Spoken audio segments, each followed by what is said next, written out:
Hai Tribuners, sekarang saya berada di rumah dari Wakil Gubernur Banten.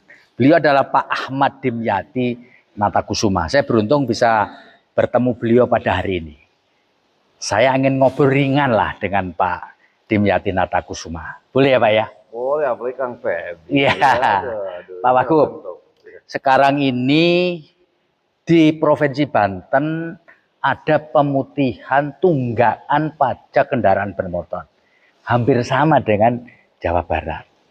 Tapi pasti ada bedanya. Ya pasti beda dong. Bedanya apa Pak Wagub? Sana KDM, di sini Kang Dim. Ya, atau KDM. Ya. Mr. Dim. Jadi jelas ada bedanya.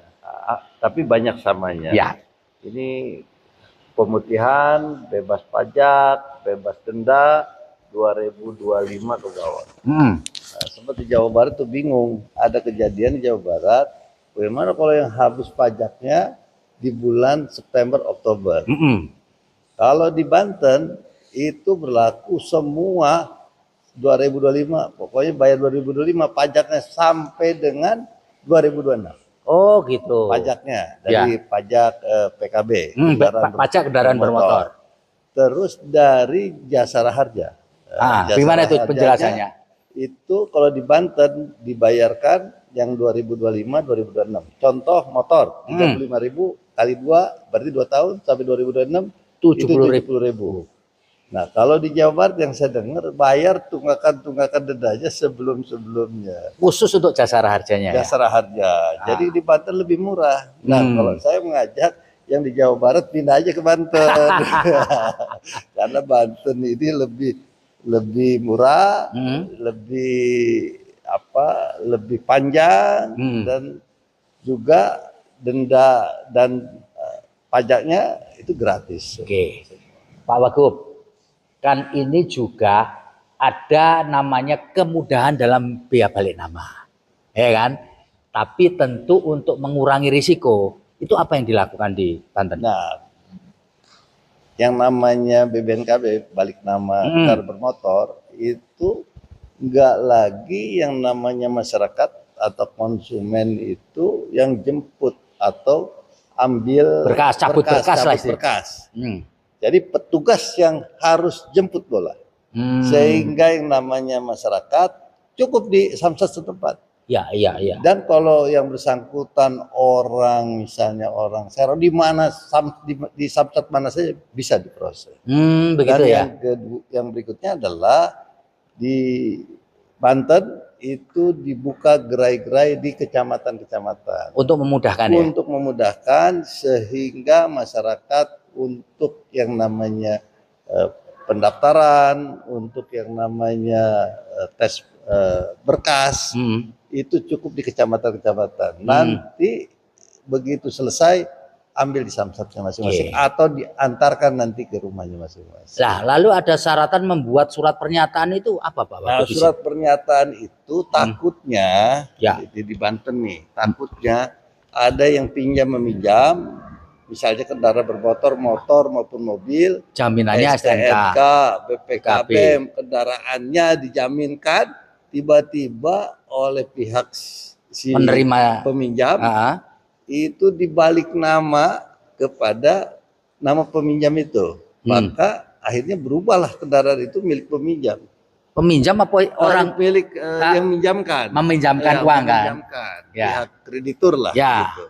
Pihak kreditur. Nah itu jangan sampai terjadi, maka di Banten ada surat pernyataan. Isinya apabila melanggar tidak sesuai bahwa itu bukan kepemilikannya, maka dengan sendirinya yang namanya BPPKB itu batal demi hukum. Jadi supaya jangan sampai nanti digugat ke pengadilan panjang. Akhirnya motor kendaraan itu menjadi menjadi tidak bertuan, sangat panjang sekali. Proses hukum kan panjang. Nah, maka dengan pernyataan itu bisa langsung dibatalkan. Itu supaya supaya menjamin kepemilikan kendaraan tersebut. Tadi ini pertanyaan terakhir ini. Selama mendapatkan amanah sebagai Wagub sejak 1 bulan yang lalu kira-kira, apa yang Pak Wagub rasakan? Waduh, ini luar biasa ya, memberikan tugas pemerintah itu sebetulnya security dan prosperity. Jadi yang namanya keamanan, kenyamanan, kesejahteraan. Ya saya turun langsung kepada masyarakat dan masyarakat berharap banget bagaimana yang namanya Banten ini maju. Ya. Maju itu ya. Yang kedua adalah Banten ini bagaimana membuat pemerataan. Pemerataan itu bukan sama rata sama rasa. Jadi keadilan itu adalah kebutuhan di mana pedesaan itu yang lebih diutamakan dibandingkan perkotaan, karena pedesaan adalah daerah rural, perkotaan adalah daerah welfare. Maka rural inilah yang kita buat supaya welfare.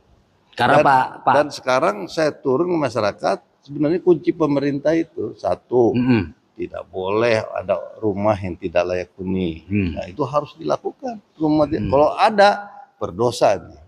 Seorang Dimyati ini berdosa menjadi pemimpin di Banten. Termasuk bupati, wali kota, gubernur juga berdosa. Terus yang kedua, tidak boleh ada orang yang kelaparan. Kalau ada orang gara-gara pangan nggak bisa makan, itu berdosa jadi pemimpin. Yang ketiga, tidak boleh ada anak-anak sekolah yang putus sekolah. Bagaimana regenerasi ke depan ini harus bagus. Yang keempat, nggak boleh ada orang sakit tidak diurus, tidak diobati. Itu penting. Yang kelima, jangan sampai ada yang mati karena kelaparan. Kalau itu terjadi, mata Dimyati, mata pemimpin itu buta, kupingnya budak itu. Nah, maka perlu yang namanya kerjasama tripartit. Tripartit itu adalah termasuk media sosial. Gitu ya, itu media sosial. Supaya betul bagaimana menjadi mata dan telinganya seorang pemimpin. Maka terima kasih nih ada Tribun. Supaya menginformasikan apapun, sekecil apapun, menyampaikan untuk apa? Untuk kepentingan bangsa dan negara, khususnya Banten. Baik, itu Tribuners ngobrol pendek tapi daging lah dengan Wakil Gubernur Banten Pak Ahmad Dimyati Natakusuma. Pak Wagub, sukses selalu. Makasih Mas. Ya. Makasih Mas. Semoga amanahnya sampai paripurna. Amin. Amin. Yes.